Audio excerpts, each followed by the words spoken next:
They broke the oldest galactic law, never cross humanity. Part 1. The Galactic Conclave had one rule that was older than almost everything else. It was written before most of the member species had even discovered how to travel between stars. It was short, simple, and had never been broken in over 300 years. Every species that joined the conclave had to agree to it. They had to sign it, speak it, and promise it in front of everyone else. The rule was this: never attack Earth. Never strike at the core worlds of humanity. Most species thought the rule was strange. Humans were not the biggest. They were not the oldest. They were not the most advanced. When they first arrived in space about 400 years ago, they were almost funny. Their ships were slow and leaked radiation. Their diplomats brought strange food to meetings. Their weapons were weak compared to the great empires of the galaxy.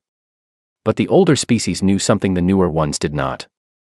They had seen what humans did when they were pushed too far. They had seen it once, a long time ago, and that was enough.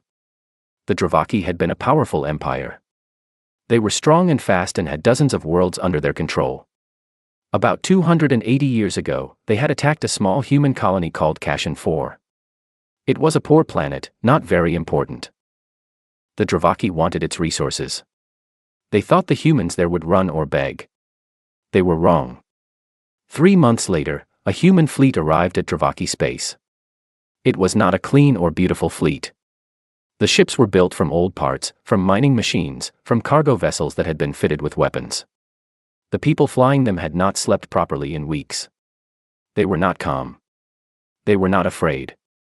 They had one single goal and they did not stop until it was done. The Dravaki lost 9 worlds before they asked for the fighting to stop. After that, the Conclave wrote the rule and put it in the charter. They made every species agree. Some agreed because they were afraid. Some agreed because they were wise. A few agreed and then forgot why the rule mattered, because 300 years is a long time and memories get short. The Sulhari were one of those species that forgot. They were not an old empire. They had only been traveling through space for about 2,000 years, which was not very long by galactic standards. In the last 60 years, they had joined the conclave and grown fast. They took new territory. They made deals, some of them fair and some of them not. Their leader, a tall and powerful creature named Vel Soreth, believed very strongly that strength was the only thing that mattered. He believed that rules were for weak species who could not protect themselves. He had watched humanity for years. He saw a civilization that had not fought a large war in 80 years. He saw traders and builders and diplomats. He saw a species that smiled at meetings and offered to share food and wanted to talk about culture and music and scientific cooperation. He decided they were soft.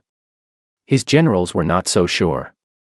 One of them, a female named Sura Keth, tried to speak carefully in one of the War Council meetings. She mentioned the charter. She mentioned the old stories about what had happened to the Dravaki. Vel Soreth did not want to hear it. "Those are old stories," he said. He stood at the center of the war room on his flagship, looking at a glowing map of human space. The Dravaki story is fear dressed up to look like history. Humans have not fought in 80 years. They have grown comfortable. They have forgotten how. He pointed to a planet on the map. It was called New Carthage. It was one of humanity's larger outer worlds, far from Earth, sitting near the edge of human-controlled space. It had about 40 million people living on it. Farmers, workers, families, teachers. Ordinary people living ordinary lives. "We take this world," he said. "In 72 hours it will be ours. Then we tell humanity to give us access to their outer trade routes, or we make things very bad for those 40 million people." Nobody in the room said anything. The strike fleet launched the next morning. It arrived at New Carthage without warning. The planet had defense systems, but they were not built for something this large or this fast. The Sulhari ships moved into orbit and began their work before anyone on the surface could do more than sound an alarm. The northern continent was hit hardest. The bombardment lasted 2 hours. It was not meant to destroy everything. Vel Soreth wanted the planet to be usable as a bargaining chip, not a ruin. But 2 hours of bombardment from orbit was still a terrible thing. Cities collapsed. Fires spread for hundreds of kilometers. The sky turned a dark, thick orange that blocked out the sun. When it was over, the Sulhuri landing ships came down in the south, where the farmlands were and where the damage was smaller. Soldiers moved out, set up positions, and placed communication towers. A recorded message began to play across every working radio and screen on the planet. It said that humanity had 72 hours to begin negotiations. It said that access to the Outer Rim trade routes must be transferred to the Sulhuri Empire. It said that New Carthage would be held until those demands were met. Resistance, it said, would bring more bombardment. On Earth, the message arrived at a government office in Portland, Oregon. A woman named Laura Denny was the one who read it first. She was the Deputy Secretary of Interstellar Affairs. Her job was usually about trade agreements and cultural programs. She was not a soldier. She had never commanded a ship or planned a battle.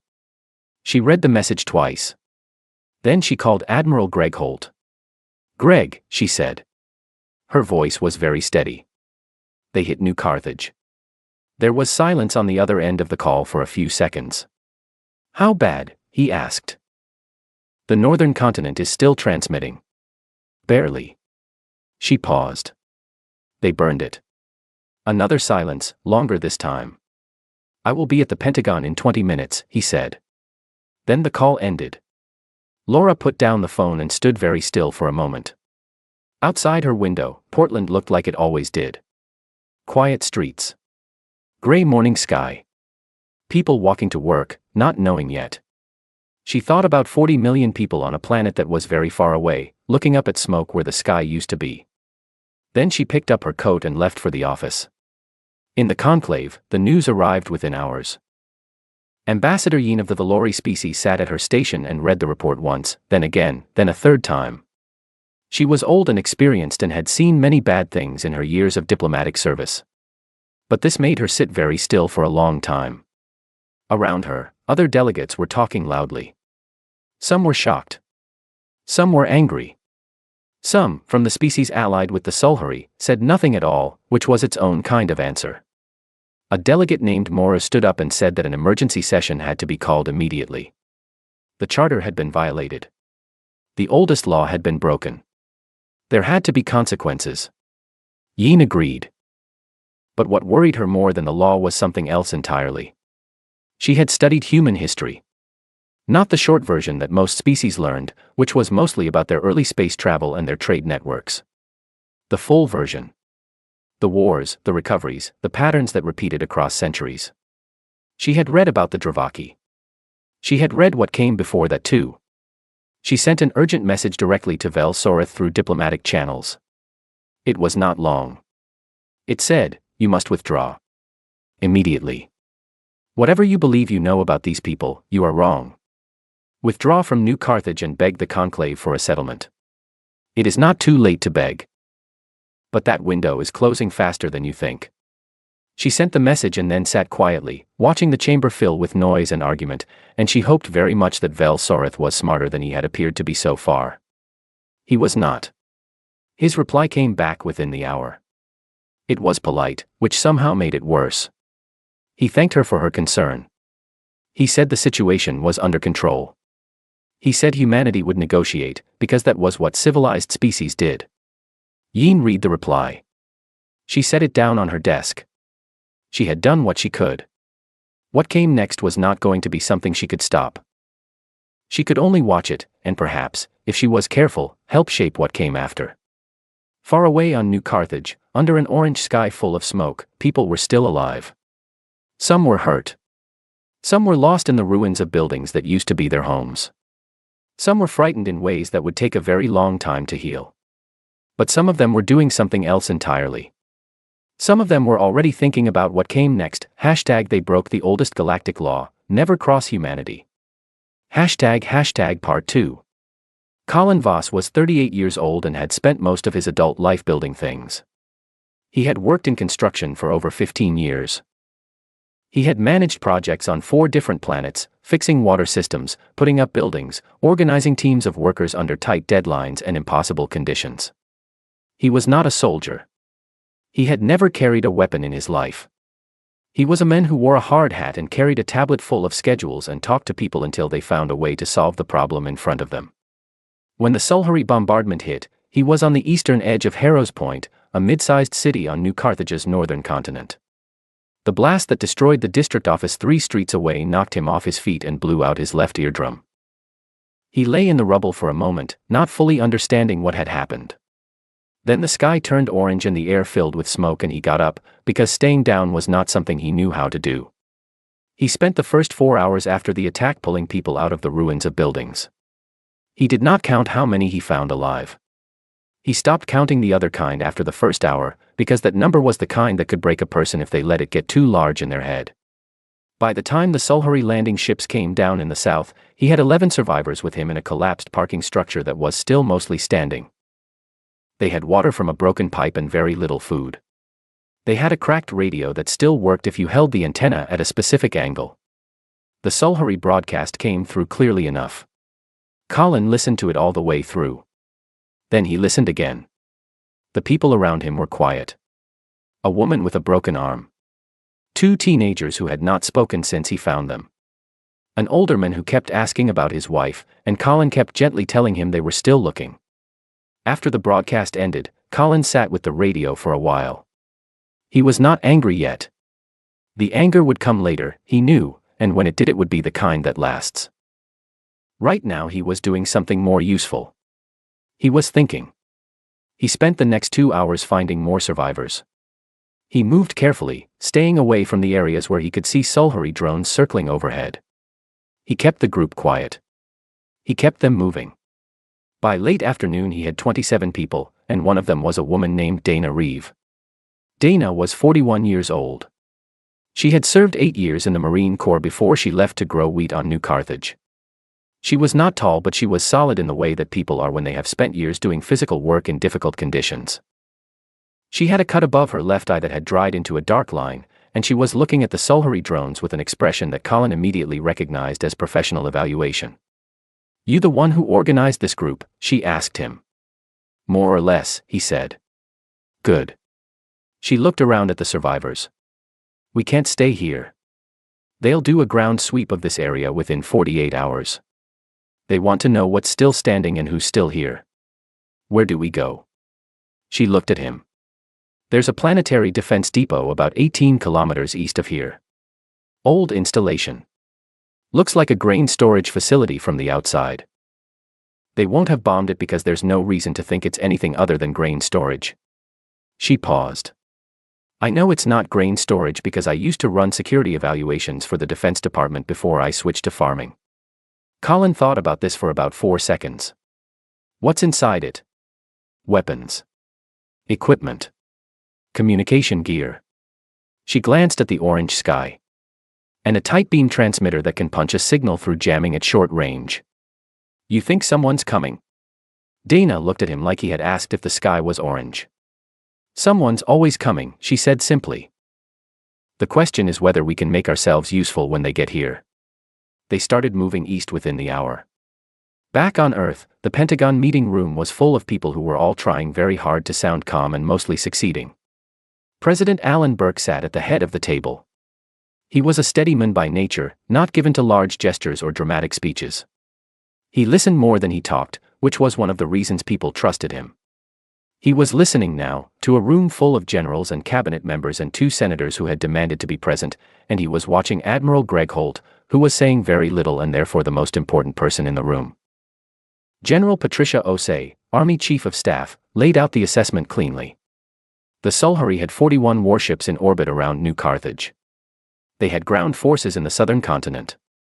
They had 40 million civilian hostages and a 72-hour ultimatum that was designed to make the human government calculate the political cost of military action and decide negotiation was safer. "They expect us to flinch," Patricia said. "Will we?" asked Senator Doug Ferris. He was not asking it as a challenge. He genuinely wanted to know what was in the room. Nobody answered him directly. Alan noted this. "Greg," Alan said. "Fleet status." Admiral Greg Holt looked up from his tablet.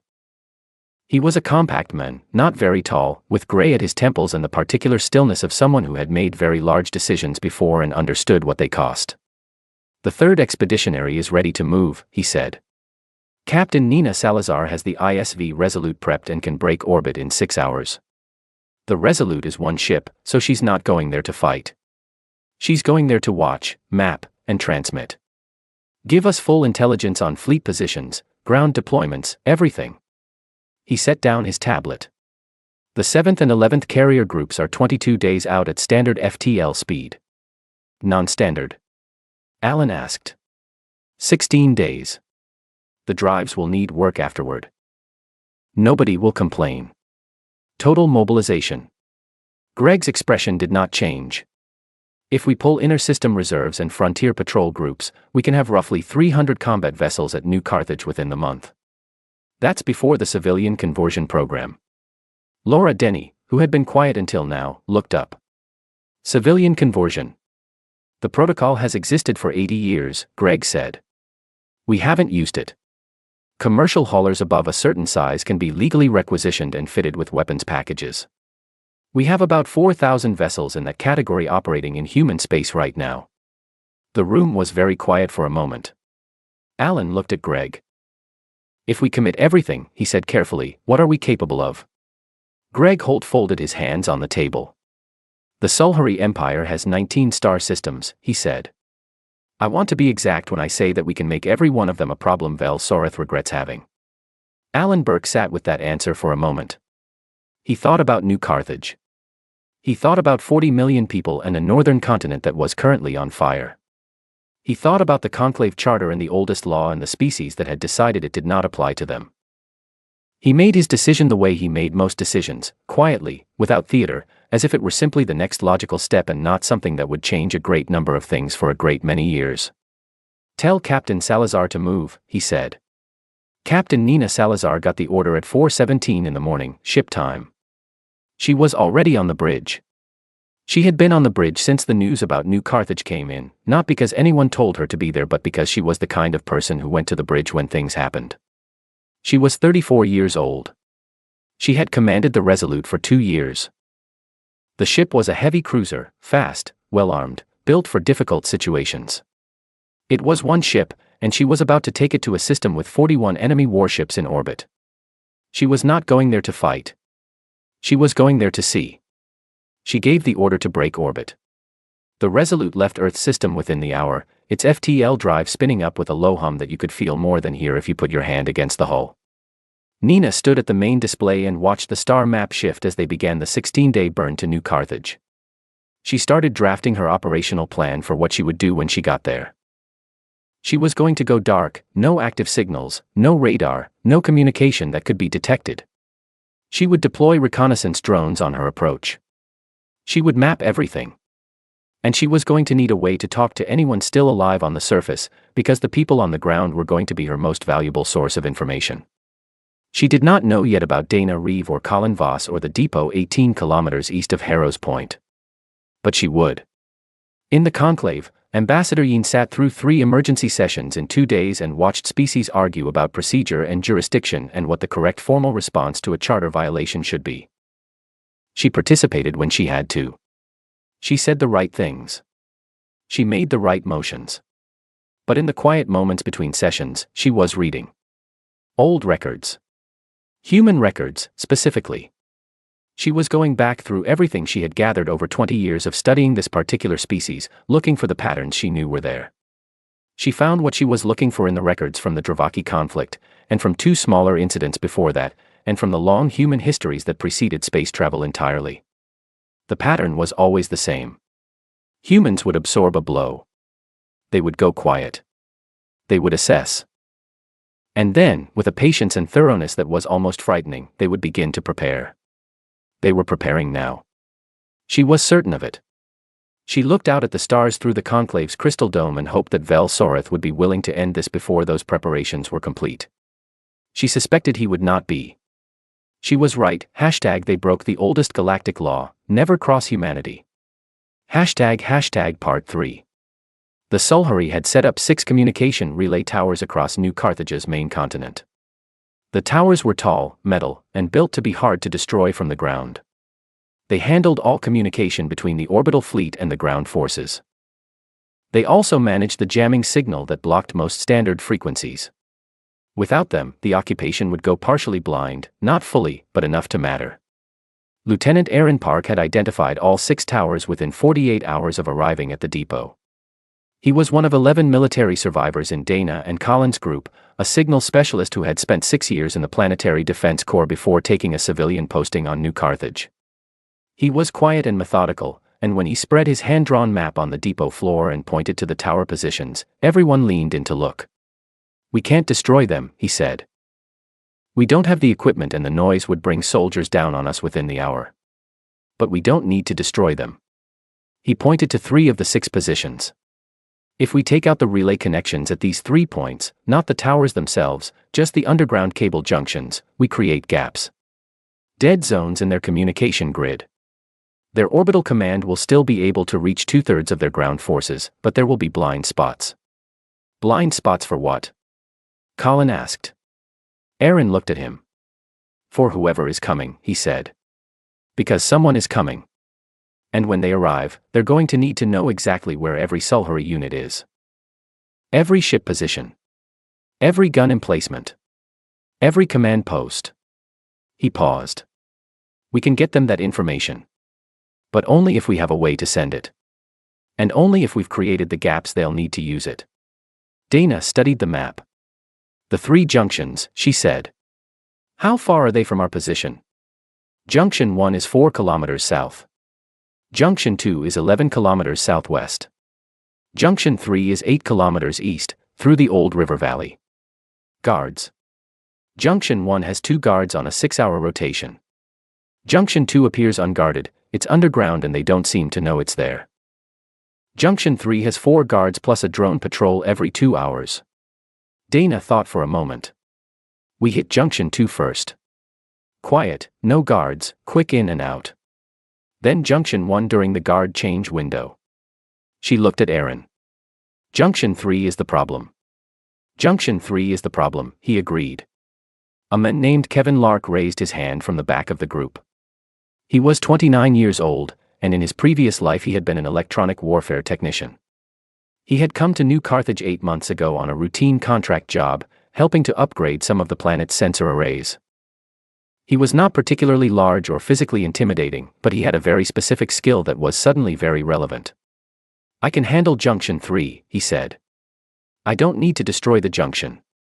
I just need to attach a device to the relay cable. Something small. It won't stop their signals, it'll just make them slightly wrong. Corrupted positional data. Their ground forces will think they're in places they're not. Their orbital command will be working from a slightly incorrect picture of where everything is." "Slightly incorrect," Dana repeated.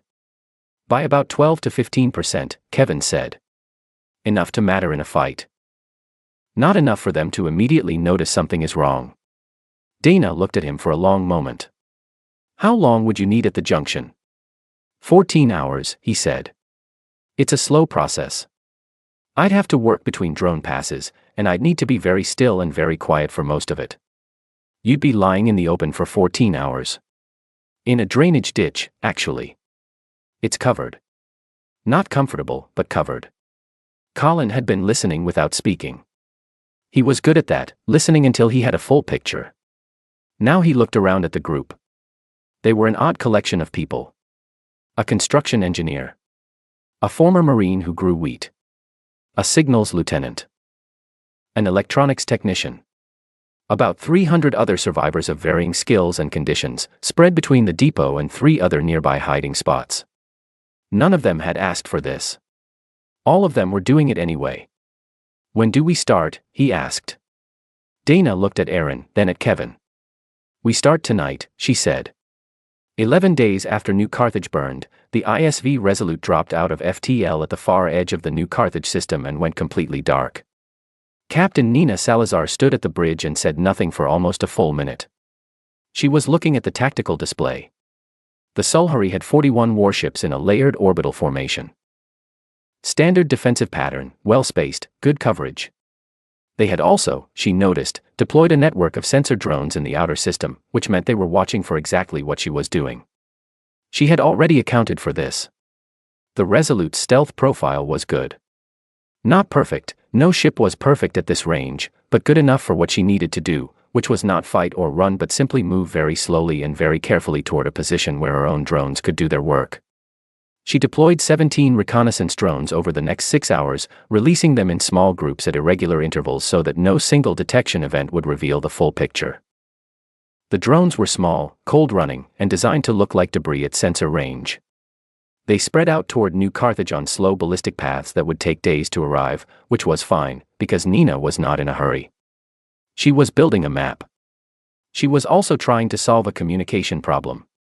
She needed to talk to someone on the ground. The Sulhari jamming covered most standard frequencies.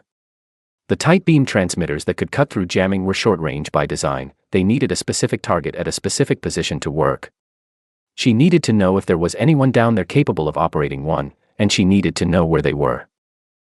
She spent 3 days running passive sensor sweeps, looking for anything that might indicate organized human activity on the surface. It was difficult work. The Sulhari were thorough. Most of the electromagnetic signals she could detect were theirs. But on the 4th day, very faint and very brief, she caught something.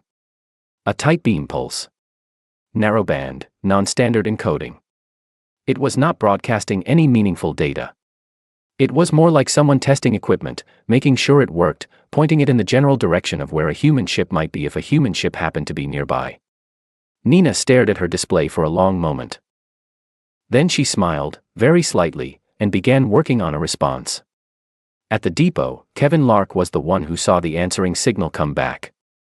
He had been monitoring the tight beam receiver for days, pointing it at different sectors of sky on a rotating schedule, not sure if it would ever find anything. When the return pulse came in, he read it 3 times to make sure he was not misunderstanding it, and then he walked over to where Dana and Colin were reviewing supply lists. "Someone's up there," he said. Dana put down the supply list. The signal from the Resolute was not long. It identified itself. It asked for their position and their situation. It asked what they knew about the Sulhari ground deployment. Dana dictated the reply. Colin organized it. Kevin sent it. What came back from Nina Salazar was simple: received. Keep transmitting. The fleet is coming. Be ready to guide us in. Colin read the message twice. He passed it to Dana. She read it once, folded it carefully, and put it in her pocket. "How long?" Colin asked Kevin. Kevin did the math. If the fleet left Earth within a day or 2 of the attack, and if they pushed the drives hard, maybe 5 to 8 more days. Colin nodded slowly. Then he went back to work. In the Sulhari command ship above New Carthage, Vel Soratha's chief strategist Pelvaris was beginning to feel afraid. He had been monitoring the patterns along the Sulhari communication network for the past week, and what he was seeing did not fit the picture of a civilization preparing to negotiate. He had compiled his findings into a report and now stood in front of Vel Soratha's desk, trying to explain them clearly. "Grand Executor," he said, "they are not massing for a direct assault. They are dismantling our outer infrastructure. The relay station at Velcara, gone. The listening post at the Kashan corridor, gone. The defense satellites at Moran's Junction, gone." He spread a star map on the desk. "Look at the pattern. They are not surrounding New Carthage. They are surrounding us." Vel Sorath looked at the map. "They are cutting our communications. They are cutting everything. Warning systems, relay chains, long-range sensors. Grand Executor, we are losing our ability to see what is happening in our own outer territories." Pelvaris hesitated, then said what he actually thought. "They are not preparing to fight the battle. They are preparing the place where the battle will happen. They are making sure that when they arrive, we are blind and they can see everything." Vel Sorath was quiet for a moment. "How many ships can they bring?" he asked. Pelvaris had run the numbers 4 times because he kept hoping they would change. They did not. If they mobilize their full reserve forces and activate their civilian conversion protocols, which our intelligence suggests they have already started, they could bring over 300 warships to New Carthage within the month. Possibly more. He paused. "And Grand Executor, the civilian conversions are not finished. They keep building. They have not stopped."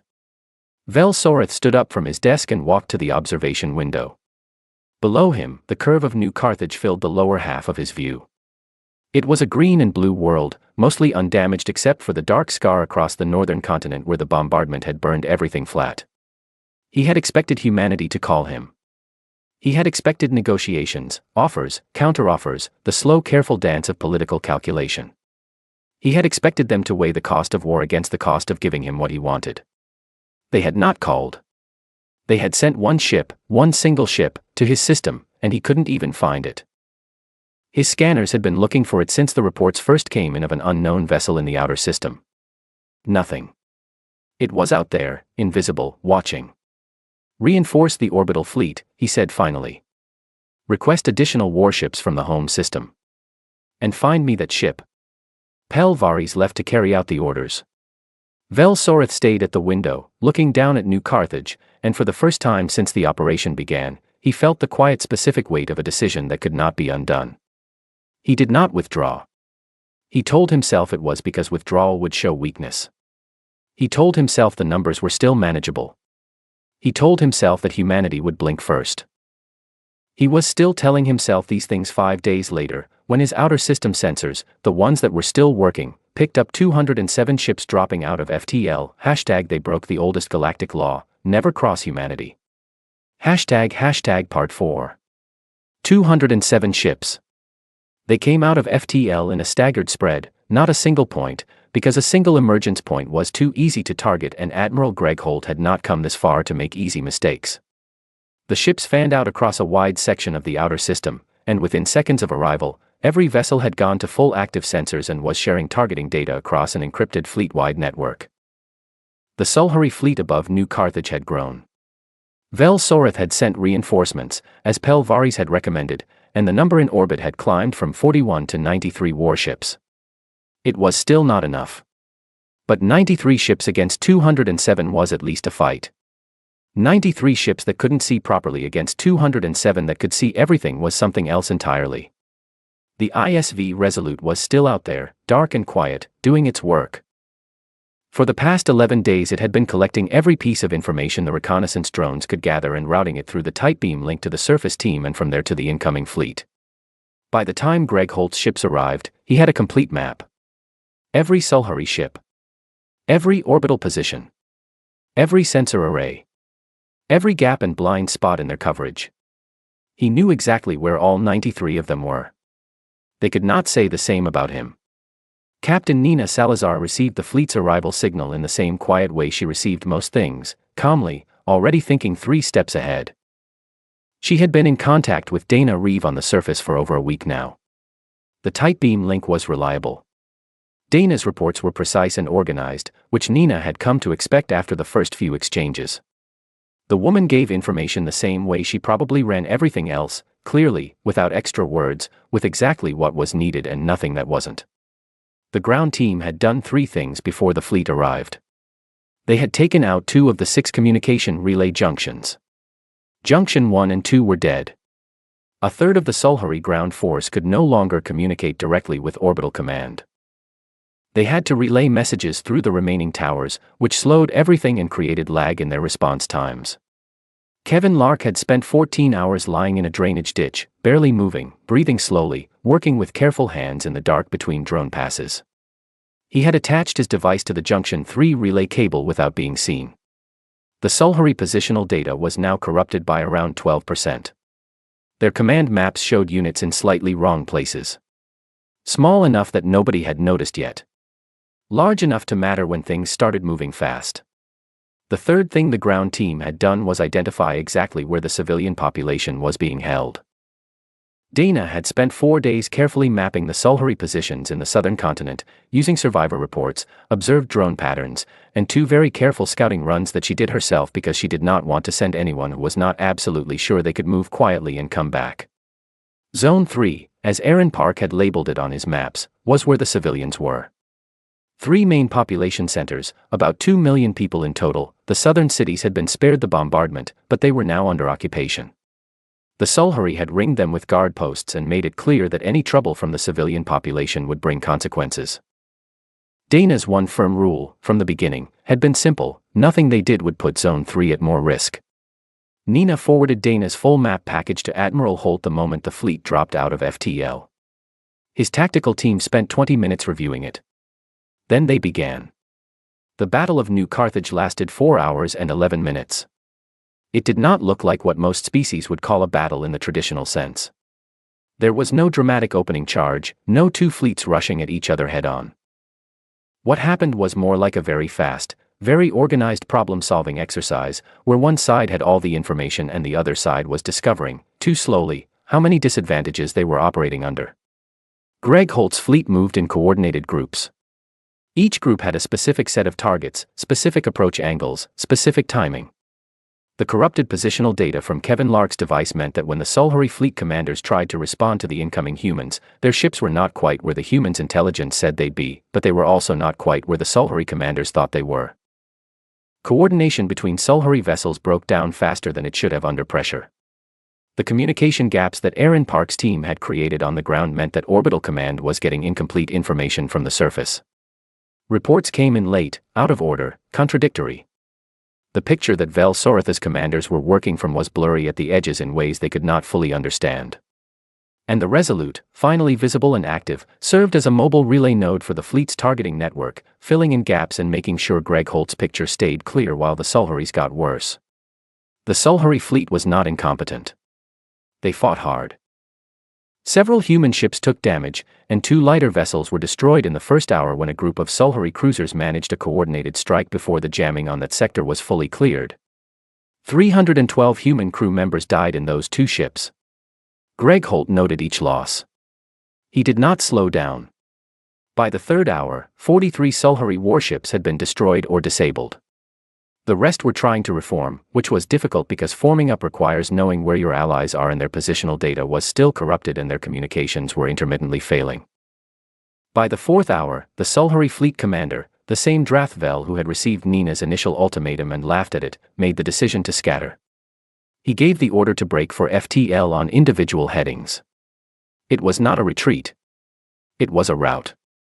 32 ships attempted the jump. 20 of them made it. The other 12 were caught by the fleet's outer intercept group, which had been positioned specifically for this moment, because Greg Holt had anticipated it. The Sulhuri ground forces on New Carthage stopped receiving coherent orders at hour 3, when Orbital Command lost enough function to become unreliable. By hour 5, they were receiving a new transmission, this one from the human fleet, translated into Sulhuri by the fleet's language system. It said, "You have 2 hours to put down your weapons and move to marked surrender coordinates. We know where every unit is. We know your exact positions, your supply status, and your communication status. This offer will not be extended a second time." Within 90 minutes, most of the ground forces had complied. The ones who did not comply were located and contained over the following 12 hours. There were no civilian casualties during the ground operations. Dana's maps had been that accurate. The liberation of the civilian population centers in Zone 3 was not a military operation. It was just soldiers walking into cities and telling people it was over. Colin Voss was in one of those cities when it happened. He had been moving between holding locations for the past week, carrying information from one survivor group to another, helping Aaron coordinate the relay junction operations, and generally doing what he had done his whole life, organizing things, solving the problem in front of him, moving on to the next one. He had lost weight. His hearing on the left side had not fully come back. He had developed a persistent headache somewhere behind his right eye that he had decided to simply live with until there was time to do something about it.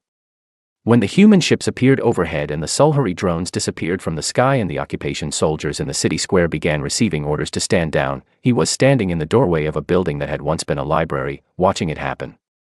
Around him, people who had been hiding in basements and back rooms for nearly a month began to come outside. Slowly at first. Then more quickly.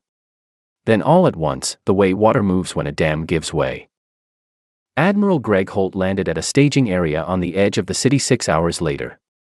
His shuttle touched down on a city park that had been converted into a landing zone, and he walked down the ramp and onto ground that still smelled of smoke and something harder to name. Colin was there. He had come because Aaron had told him the Admiral wanted to speak to the ground team leaders. He was wearing the same clothes he had been wearing since the bombardment, which had been washed once in a river and showed it. He shook Greg Holt's hand without thinking of much to say. "How many?" he finally asked. He meant the civilian death toll. He needed to know the actual number.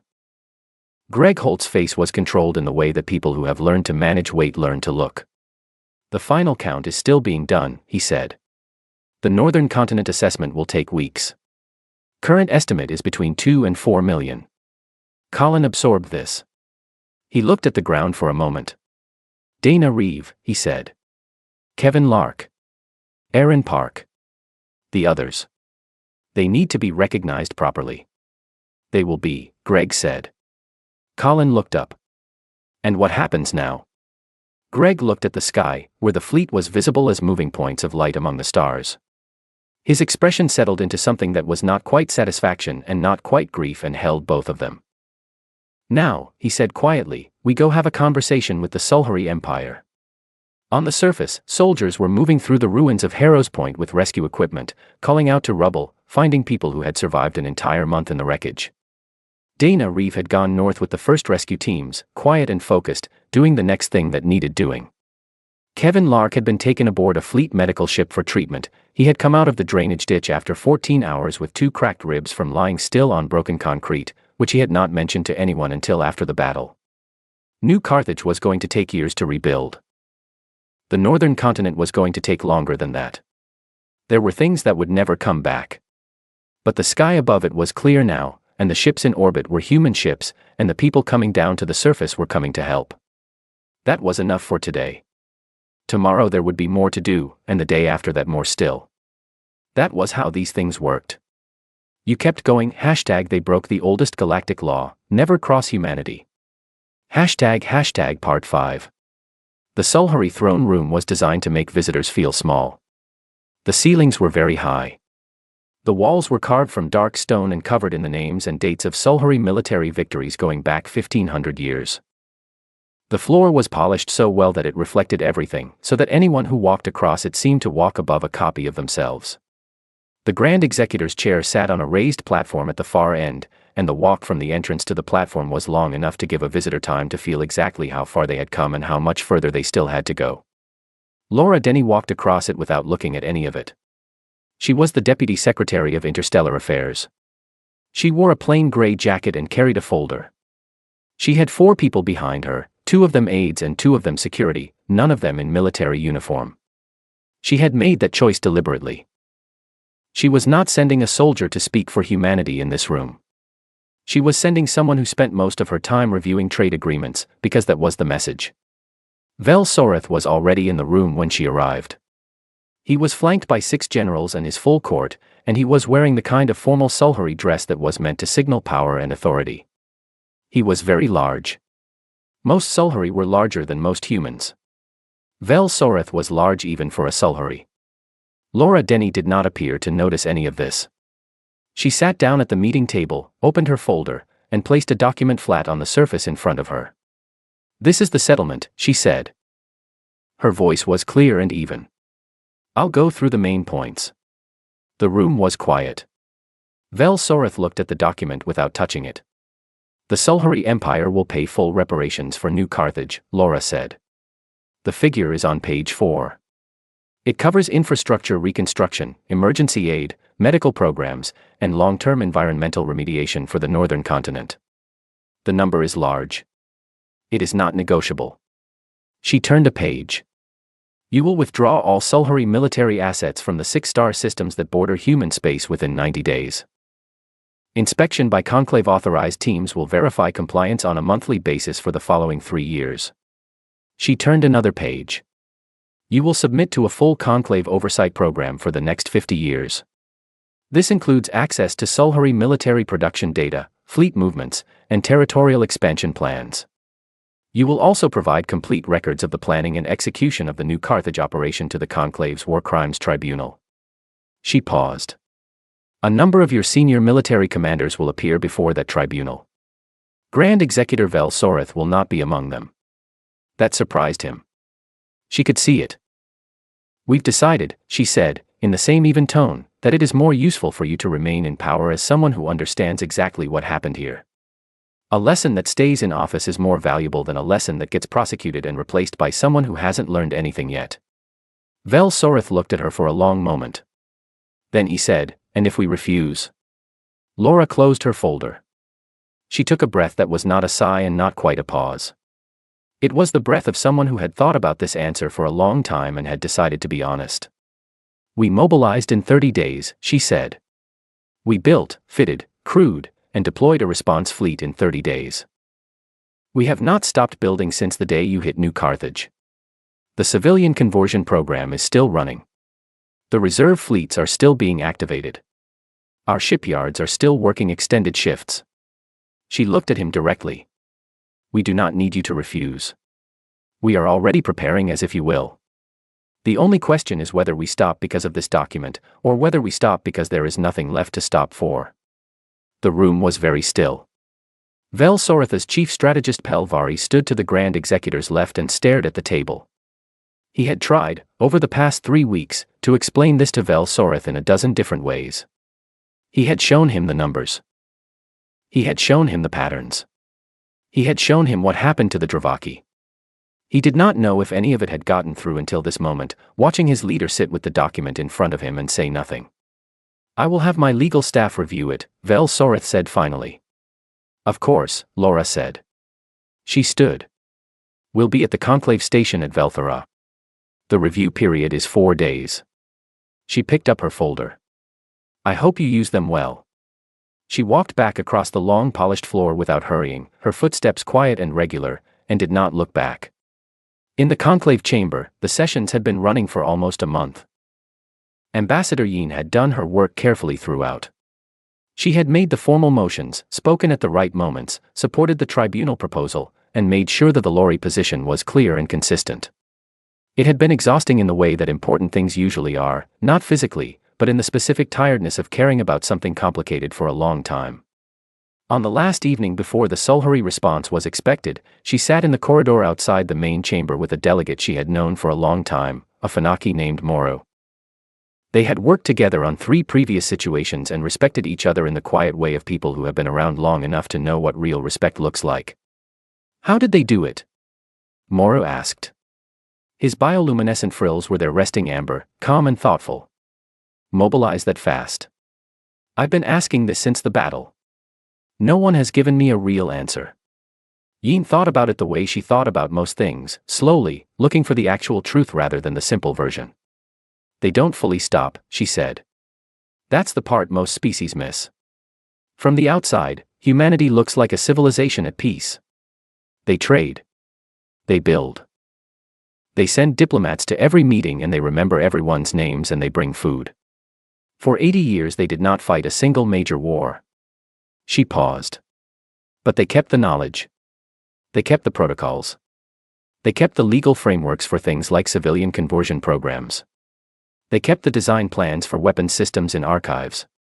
They ran training programs for reserve crews. They maintained the shipyards at low activity rather than shutting them down. She looked at her hands. Peace, for humanity, is not forgetting. It is choosing not to use what you remember. Moro was quiet for a moment. That is a strange way to live. Perhaps, Yin said. Or perhaps it is the only honest way, for a species that has learned what they have learned. She looked out at the stars through the dome. They have been attacked before. Not just the Dravaki incident. Before that too, in their own history, before they reached space. They have been hurt very badly, many times, by many different things. And the thing that did not change through all of it was that they got up again and they did not forget and they came back. The law in the charter, Mora said. Article 1. Is it really about fear? Yin considered this question. She had thought about it many times over the years. It is about respect, she said finally. Fear and respect can look similar from the outside. But fear wants to avoid something. Respect understands it. She turned to look at him. The species that wrote that article had watched what happened when humanity was cornered. They did not write the rule because they were afraid of humans.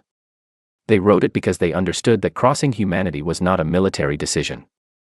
It was a commitment. Once started, it would not end until one side ran out of the ability to continue. And humanity has a very particular relationship with running out. Moru's frills shifted briefly toward a cooler color. Meaning they don't. Meaning they don't, Yin agreed. The Sulhuri response came on the 4th day. Vel Soreth signed the settlement document in the presence of conclave observers. He spoke no additional words during the signing. He did not look at the cameras. He signed each page in the required place with the required biological notation and then sat back in his chair and stared at the wall. Pelvaris watched him do it and felt a complicated mixture of relief and grief. Relief because it was over. Grief because it should never have happened, and he had known that before it started, and knowing had not been enough. The reparations would strain the Sulhuri Empire for decades. The oversight program would limit their expansion for 50 years. The tribunal would take 2 years to complete and the results would be in the official conclave record forever.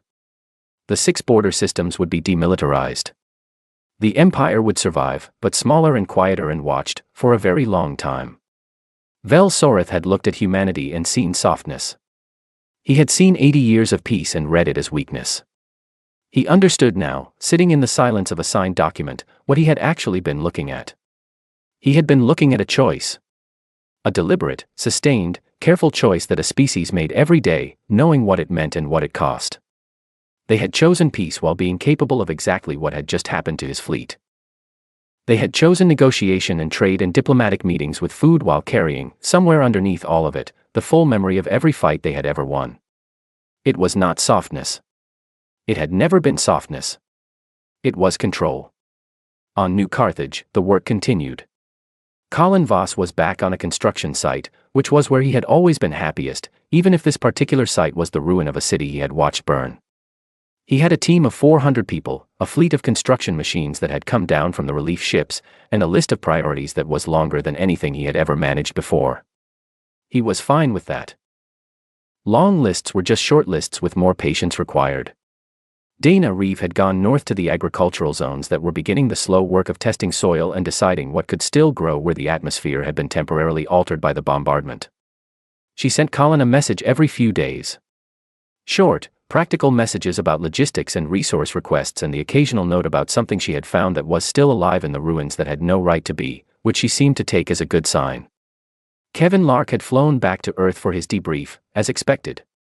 He had sent one message from the ship. It said only, "Tell Dana the ribs are fine." One evening near the end of the second month of reconstruction, Colin climbed to a cleared section of high ground on the edge of the work zone and sat down and looked north. The sky there was still not quite right. It had an odd color at the horizon where the atmosphere was still settling. The smell of smoke was faint but present if the wind came from the wrong direction. A young soldier named Iris Grant found him up there. She had been assigned to the reconstruction detail and had been working with his team for 2 weeks. She was not a construction worker, but she was a hard worker, which was enough. She climbed up and sat beside him and followed his gaze. "Does it get easier?" she asked. Looking at it. Colin thought about the question seriously. "The looking gets easier," he said. "What you're looking at doesn't change. You just get better at carrying it while you work." He glanced at her. "That's not a great answer." "It's an honest one," she said. They sat there for a while without talking. Below them the lights of the work camp glowed warm and steady in the growing dark. The sounds of construction carried up, machinery, voices, the particular background hum of a large number of people doing something that mattered. "Do you think it was worth it?" Iris asked. "What we did? The resistance, the risk. All of it." Colin thought about this for a long time. "I think it's the wrong question," he said finally. "Worth it compared to what? Doing nothing. There was no version of those weeks where we did nothing and it came out fine." He stood up and brushed dust from his trousers. "What I know is that when the fleet arrived, they knew exactly where to go. And they knew exactly where to go because people on the ground made sure of it." He looked at her. "That's not worth it or not worth it. That's just what you do. You do what you can with what you have, and you hope it's enough, and then you get up and do it again the next day." Iris Grant looked at the lights of the camp below them. Then she stood up. "We've got 2 more hours before the night shift change," she said. "Then we'd better get back down there," Colin said. They climbed back down the hill together. The work continued. The light stayed on. Across the galaxy, 47 species read the settlement terms and drew their own conclusions. In the Conclave archives, the record of the Sulhuri incident was filed alongside the Dravaki incident and 2 others before it. The article at the top of the charter remained unchanged, as it had been for 312 years. Do not strike at Earth. Do not strike at humanity's core worlds. The law did not need to explain itself. The records around it explained it clearly enough. Some rules exist because the powerful write them for the weak. This one was different. This one existed because those who had seen what happened had the wisdom to write it down, so that every new species that came after them would have the chance to learn without having to find out the hard way. Most of them learned. The Sulhari had needed to find out the hard way. They would not forget. And for the rest of galactic history, neither would anyone else who read the file and understood what was in it. That was the oldest law. That was why it was still there. And that was why it was never going to change.